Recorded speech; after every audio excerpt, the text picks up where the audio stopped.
A former female priest who spent more than 2 decades in the Episcopal Church is now speaking out after being defrocked because she embraced another faith. Today, Ann Holmes Redding calls herself both a Christian and a Muslim. But her move to Islam... Well, our next guest did just that. After being a Catholic priest in Britain, he left to become a teacher and studied in Egypt, where he converted to Islam and became a Muslim. He is now in Ireland to spread the word of the Quran, and he joins us in studio this morning. Good morning to you. Hello, this is Dr. Gerald Dirks, formerly the Reverend Gerald Dirks. In just a few moments here on The Dean Show, we'll be talking about my conversion to Islam.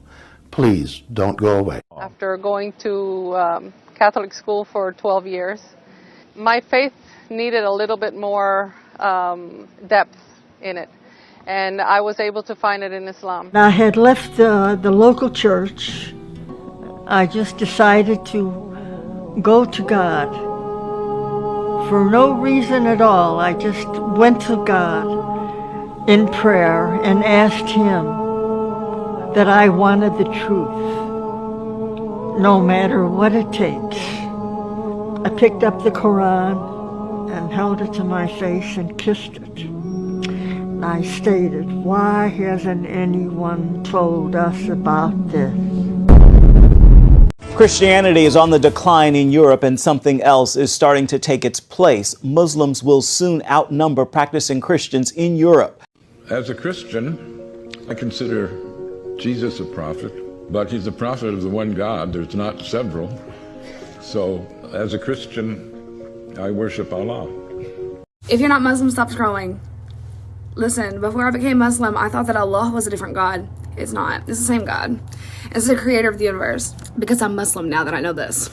Not just because of that, but I learned a lot about Islam, and all of my original beliefs kind of already lined up with all of it.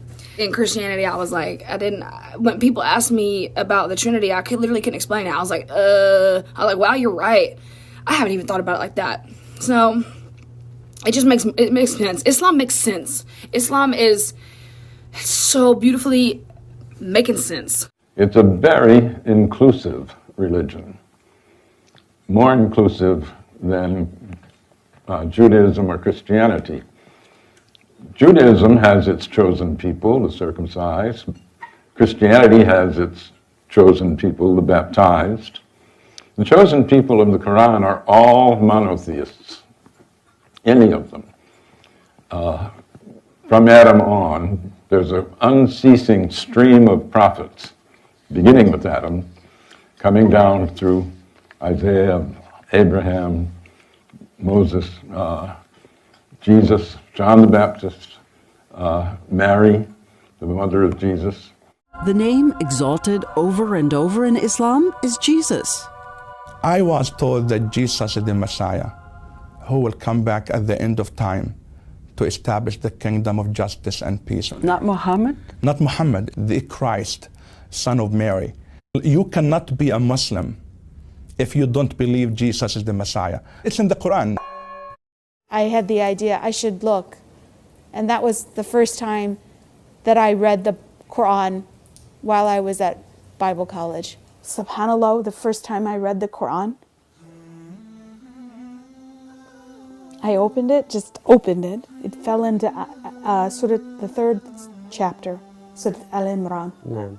And I was reading about Jesus. I said, oh my God, I didn't know Jesus was in this book. Mary, Zachariah, the prophets, all the prophets.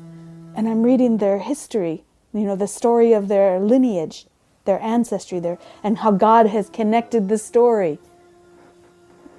Amazing, amazing story. And I